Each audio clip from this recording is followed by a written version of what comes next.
Alright, so here we go on the second video for the 2013 Ski Nautique 200 Team Edition. We did some cleaning on the boat since the last one, cleaned the carpets. There's a little guy here that buffed out a little scratch that, gotta say, top-notch job. You cannot see what happened, so that was nice. I might hit a couple more of these, but it's looking overall pretty good. We had a question about the propeller. So on how it's located on a 200, there's literally hardly any room between the strut and the propeller. I mentioned it's like less than the size of a thumb. So I think that gives you better leverage at that point. So I don't know, Ski Nautique does a good job of these things. They know what they're doing. This thing is unbelievably vibration free. The shaft is straight. We said if you grab onto the propeller, give it some tugs like that, there's the tiniest little bit of, so you can feel that the play is there, but when you give it a push, it still spins freely, which my experience with the Malibu that we did have to replace the strut on and the strut bearing, that if you don't get those lined up right, the bearing will get tough around the shaft and then it won't turn by hand. And if it doesn't turn by hand, then you have a lot more pressure on the bearings and they just wear out faster. But when they wear out, they grind. It's not like it's gonna crush your boat or anything like that. But this one's been top notch. So you can see when you spin this guy, the propeller is that drive shaft is just perfectly straight. So that guy's pretty much spot on. We're gonna come back here. We did kind of power wash the trailer. We're under this gigantic tree.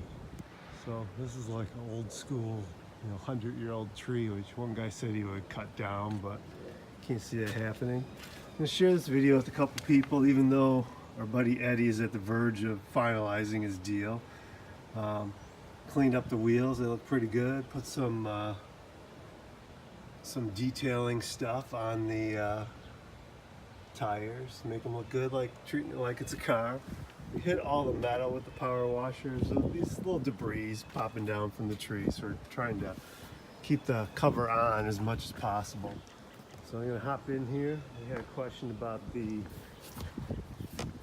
drive shaft packing system, which I don't know what you call this, but it's been turnkey. It's a big knobby thing I describe as about 2 times the size of a coffee cup. So works perfectly, no issues. This one's been solid. The older Malibu that I had the old school kind that you had to fuss around with the bearing every once in a while, or the packing material. So we've been did a cleaning of the carpet. It's hard to see with this icky overcast day in Michigan. Just to get to the idea, it's this pure white sky, which is not water ski conducive, but it is what it is. So we got that.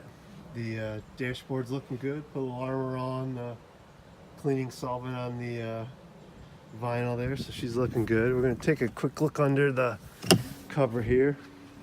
I did do an inspection on this guy to see about the impeller. Not sure where it is on this one, so I don't think I changed this one, but I'm not sure. You have to look at the records. I'll call it due for an impeller.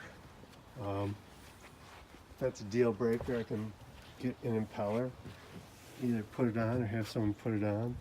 The overall engine compartment's looking pretty good. Of all things, the surprise, the transmission is made in Italy, it says there somewhere on there. I saw that yesterday. I can't tell if, yeah, there we go. The made in Italy. Who knew? Who knew we had an Italian transmission on our Ski Nautiques? So we're here. I cannot overestimate the importance of not pinching your fingers in this mirror. So in the last video, I hacked up my hand there. I just peeled off the blood blister a couple days ago. So this guy pops up. he kicks back like that in this angle there so that the wind doesn't blow it down. So it's a stiff fit, but it's top notch. So it's not going to get in the way. To make this guy in the shape of a, there's me in the video, in the shape of a water ski boat apparently. And you can grab onto this little guy here. So that was a $495 option. So then we're here on the dash screen that, you know, heard some questions about reliability on these. I've never really had that. I think every modern boat has these now. This is a crossover year where you could have had the other instruments, but when you go to resell this, everyone's going to want this, literally. So it does have a temperature gauge there. It shows the temperature, the oil pressure, and the battery.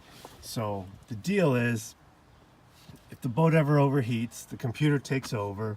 We had this happen on the Mastercraft. So the guy put mufflers on the Mastercraft before he delivered it, and the mufflers impeded the water flow to the engine. So then that caused some overheating, and in the engine compartment, after the catalytic converters, it popped open that tube. Once that's open, then the engine can tell that. It shuts down into what they call a limp mode, so you can limp home, kind of like your car where you're stuck in first gear and can go 1,000 RPM. So the engine keeps itself from damaging itself. So we've had that. That was a concern when I bought the Mastercraft, not this boat, but the Mastercraft. And my brother-in-law is high up bigwig at General Motors, and he's worked on these engines, and he actually did worked with the water conversion company for the newer engines that go into the ski Nautique. So he's got a software engineering master's degree from Carnegie Mellon. So, you know, when I was buying that boat, the guy said he'd get it fixed. I was skeptical, but he said the boat did everything it should. It should not run with that hole there. So that was fine. Got it fixed. It was never a problem. So those are the go-to people I have access to. So on this screen, I mean, if it did ever overheat, it would show up here. It's at 0 because the boat's not running now. These modern engines are all finicky. They don't run if there's a problem. So if one of the sensors is weird, it's not like a Boeing, you know, 737 Max, where if a sensor breaks, your boat sinks, or like the Max crashes into the ground. It literally just slows the boat down, gets you home, and then you can figure out what's wrong with it. I've never had an engine issue with this boat at all. It's been solid. I did mention that, you know, I have a path that I go to the ski lake, and I think I can pull this up here. There we go. So it's at my house now, so we're in Grosse Pointe. But when at the ski lake, we could see there'd be a trail that goes on the 2 miles or so, mile and a half, that I drive around a couple things to get to the ski course. So this boat basically is like a boat with a lot of highway miles on. So if you're driving 2 miles to the lake, you know, the boat is totally warmed up before you start doing those, you know, full speed hammer-on starts. So that's your map view, and it's kind of cool because you can, I haven't really gotten into it, but you can mark places. So if you're on a big lake, you could get home. It's your waypoint kind of stuff. Oh, user mode, didn't know I had that. It's kind of cool. And that is a feed for a backup camera that you could put on. The boat doesn't have that equipped, but you could put that on there, which I always thought that'd be kind of cool to take pictures of people, you know, skiing in that. But the other mode that's cool is you go into the competition ski mode. So right now, this is the general, and then what I usually do is hit user. That's why these screens are cool. So cruise is a speed that I use going to and from the lake. We calculated the maximum fuel efficiency is 29.8. I think it's 30. So you get the most fuel efficiency for your money, and it's easy on the boat doing that. So we're not like blasting to the ski lake at full speed or anything. So we go through the buddies that ski. They have their default positions where they start. So Jack starts at 30, even though he goes up to 34. He likes to start slow. then we have, let's see, hit user again. It's kind of nice because my friend Mike, he likes to start slow. So he's skiing slow now, so 27.2. So you're not messing with a bunch of buttons to get to that point. And then Bridget's also a slow skier. So we can say, I forget what her speed was. I think, yeah, 25.5. And then let's see what my speed was last year. I want to say it was 34.0, but let's see. Yeah, I was starting at 34.0, so 0.2 off. Then it shows you your letter here. So it's nice because you can just see what the letter is. Where those new controls, they really are hard to use. You're not sure what letter you're in. Some people think when you go from tournament where you don't see the letter to recreational that you lose your letter, but it's there, it just doesn't show it. Where here it always shows it. So you can go into pull type, you can change down to your A2, A1. I've been going A2. I might try a different letter this year, not sure. It does have the plus on and off. That was some contraption they did with 0 off for the pull at the gate cut. Not sure what it is. You have your fuel there, which we got a full tank of gas, which we top it off in the fall to make sure there's no air bubbles in the line. And those are the main things I use. I don't use many other things, but we'll just zip through them just to be sure. I guess the home doesn't do anything. Nautique button doesn't do anything. Well, I'm in the pull type, that's why those buttons aren't working. So now the home will do something. There we go. So that goes to that screen we started with. Not sure what the Nautique button does. Okay, so that goes right to your GPS navigation. So let's see if I can move this guy around. He's not moving fast, so I don't want this video to be super long, but the ramp that we would test drive this is, we go to the end of Lakeshore there.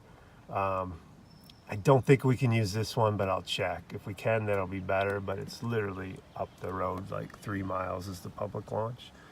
And then you have the radio button that it's a Clarion system. I don't think I put this on the last one, but it's a decent sounding radio. Goes in there. Got the main plug for the boat, got an extra plug, which I'm an extra plug kind of guy. Better to have 2 than none. So this will select between sources, so you can play from tuner, which is your old school radio, auxiliary. I think it's got auxiliary, I believe, is the USB. So I plugged a memory stick in there before with some files, and it does play an iPod Touch as well, or an iPod Classic is what I was using on this one. Has this other button. It's a picture of a gauge, and this is all in the manual, but this gives you the pluses and minuses. So it has this is mainly the thing we use is the heater there, and the courtesy lights I think are. Can't see it now, but it's pretty gnarly at night where the lights inside the compartment light up, and they etched out that this thing says Ski Nautique. So it does this like kind of glowy thing on the Ski Nautique when it that shows through here. It's just kind of fun stuff to impress your friends with, things like that. Let's see what else we got here. It's just cool stuff. So all the boats are putting these in. And I just think it would be a selling feature when you go on to use this thing. There's these extra speed buzzers and stuff. I think that's not even sure. I've never really messed with it, so I shouldn't go through this too much. But it does have your air temperature, which is this 55.4. I swear it's more like 50 right now. It exaggerates. The water temperature's there too. It's saying 0 gas because it's not on right now. And then I think that's pretty much it. We got one more button here. Doesn't do anything. Go back to home. We're good on that. Oh, back when we're in the 0 off, just a quick note. So the 0 off is engaged right now. You know that because it's green. So you hit on and off. It says off there and it's red there. And it shows that I altered my default. That's when I changed the ladder. So you know you're not back at the default. Just going right to the presets was really nice. I mean, if you had wakeboarders, you could set it at that. The cruising one's nice.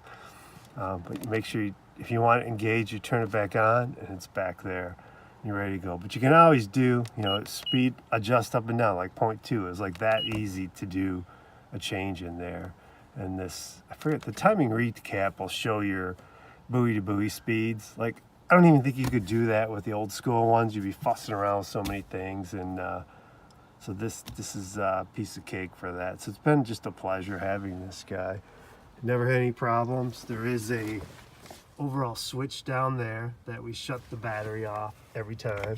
Turn it to off, and that shuts the screen down. When you turn that switch on, I was told when I got it, count to 5 or 10. Count to 10 before you type in your code, and then I'll give you what the code is for this boat, and we'll go from there. So that's what we have. The boat's looking good. It's in good shape. Did the startup no problem.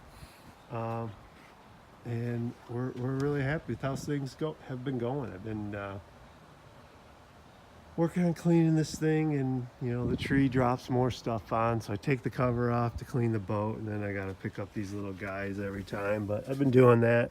It's the only really way to do it in this limited area that I have. And the boat did a better job than the swimming pool this year, because the swimming pool, we got a pipe issue.